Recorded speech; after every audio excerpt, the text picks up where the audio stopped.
بسم اللہ الرحمن الرحیم۔ السلام علیکم ورحمۃ اللہ وبرکاتہ۔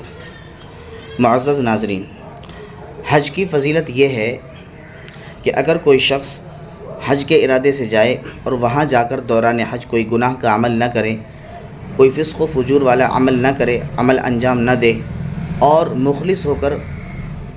اللہ کی رضا کی خاطر ارکان حج ادا کرے، تو وہ اس طرح واپس ہوتا ہے جیسا کہ اس کو اس کی ماں نے آج ہی جنا ہو، آج ہی پیدا کیا ہو۔ اب ہر شخص کو ایسے وسائل مہیا نہیں ہوتے ہیں، وہ اتنا امیر نہیں ہوتا ہے ہر شخص کہ وہ حج ادا کر سکے، حج کر سکے۔ تو اللہ کے نبی علیہ الصلاۃ والسلام نے حدیث پاک کے اندر ارشاد فرمایا، حدیث صحیح مسلم میں موجود ہے، راوی حضرت عمرو ابن عبسہ رضی اللہ تعالی عنہ ہیں۔ اللہ کے نبی علیہ الصلاۃ والسلام نے ارشاد فرمایا کہ اگر کوئی شخص اچھی طرح وضو کرے اور اچھی طرح نماز پڑھے،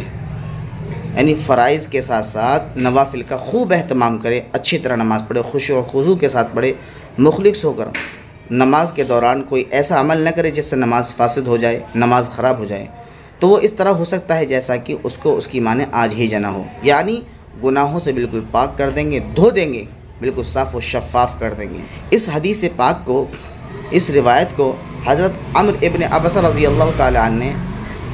ابو امامہ رضی اللہ تعالی عنہ کے سامنے ذکر کیا۔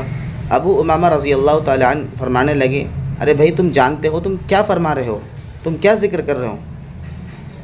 حضرت عمرو ابن عبسہ رضی اللہ تعالی عنہ نے کہا کہ بھائی ہڈیاں کمزور ہو چکی ہیں، بڑھاپے نے ڈیرا ڈال لیا ہے، ایک بار نہیں، دو بار نہیں، چار بار نہیں، بلکہ 7 مرتبہ، اس سے زائد مرتبہ میں نے سنا ہے، اس کے بعد اس روایت کو، اس حدیث کو میں آپ کے سامنے ذکر کر رہا ہوں۔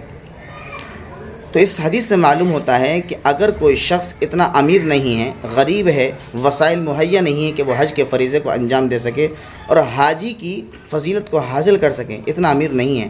تو اس کو چاہیے، اس شخص کو چاہیے کہ وہ اپنے مقام پر رہ کر کے اچھی طرح وضو کرے،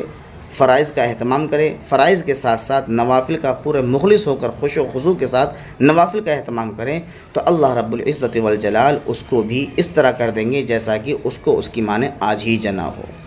اللہ تعالیٰ سے دعا ہے کہ اللہ پاک اس نیک عمل کو، اس کار خیر کو ہمیں خوب اہتمام کے ساتھ کرنے کی توفیق عطا فرمائے اور لوگوں تک خوب زیادہ سے زیادہ شیئر کرنے کی توفیق عطا فرمائے۔ فقط والسلام۔